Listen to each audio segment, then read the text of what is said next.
Hey everyone, and welcome to staging, where you should make sure your changes are committed or else they'll be lost in time, like tears in rain. Today we're going to be looking into architecting our OOP decision making in JavaScript in such a way that it will optimize our memory usage.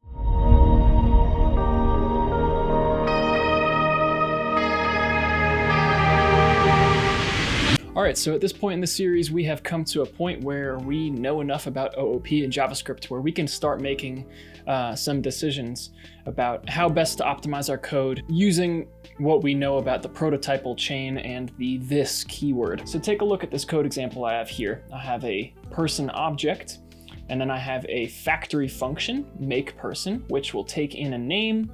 It will create a new person object using the object.create method, which we know from previous videos that it will create an object and link it up to a parent object. In this case, the parent object would be our person object. So our new person object will then get a name, which is going to be the name that we pass into the function. And then it will get a greet method, which will simply console log my name is and whatever its name property is. And then the function will return that newly created object out. So when we call this makePerson function and pass it a string, it will spit out an object with that string as its name property. Now, as we use this factory function functionality to continuously keep creating new objects, what is the issue here? If we were to keep creating objects like this, you can even pause the video, take a look at this code yourself. What will all these objects have in common that is probably not such a great thing? So let's take a look at what each one of these objects actually looks like. So I'm going to console log this Walter object, and I am also going to console log my Ingrid object. And the Birgit one will be the same, so I will forego that one. Let's take a look at what happens when I log these out. You can see that both objects have a name property that's a string, but also both objects have this greet method, which will contain the entirety of that function definition, that method. So all of the code for what that method actually does will be on each object. Now, why is that an issue? Let's explore two concepts which I talk about in my other videos. That's the call stack and the memory heap. So the call stack is going to be a structure that tracks the execution of our functions. And if you've watched my other videos, you know that we always place a stack frame for the global execution context onto the call stack first. And the memory heap is where compound objects are stored. So taking a look at our code example here, anytime we execute this function makePerson, when we are executing that function, you can sort of think of it as a little box that all of the code inside of the function definition is happening in. So this function execution context contains all of this logic. And what happens on line 8? We are creating a new object, which means that in heap memory, we are going to create an object. I'm just going to call it NP for new person. And that new person object is going to have a name property and a greet property.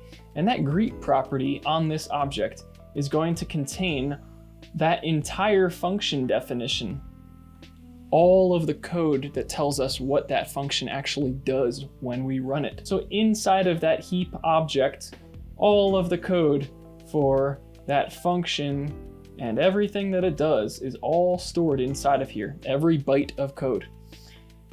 Now, when we do the same thing for Ingrid, and for that matter for Birgit, and for any subsequent objects that we create, the same thing will happen. There'll be another new person, and that will have all of that greet code on it, and another new person, and that will have all of that greet code on it, and so on and so forth. So you can see where I'm going with that.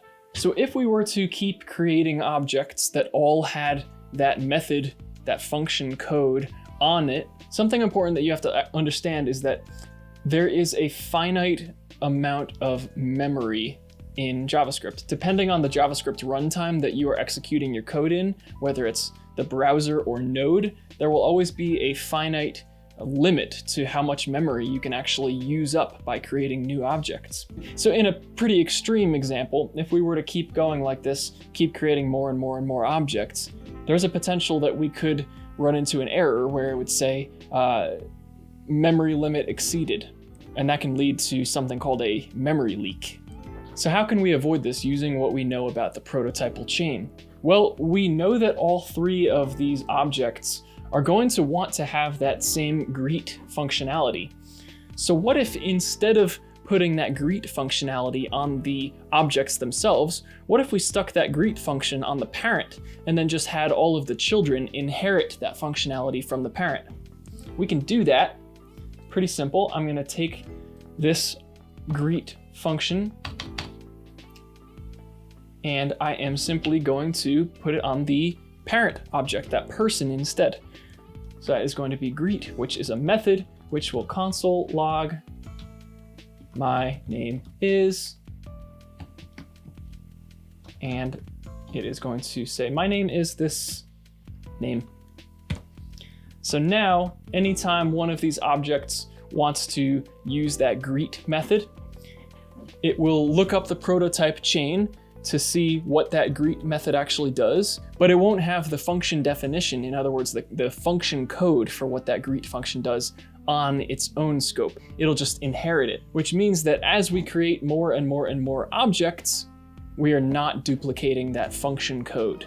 Okay, so that is just one way that we can use the prototypal chain and the this keyword to optimize our code. If you have found this helpful, feel free to give me a subscribe. If you have any questions, leave a comment below. I am happy to check them out and I'll get back to you as soon as I possibly can. And keep a lookout for more videos like this. I appreciate you watching. Have a good one.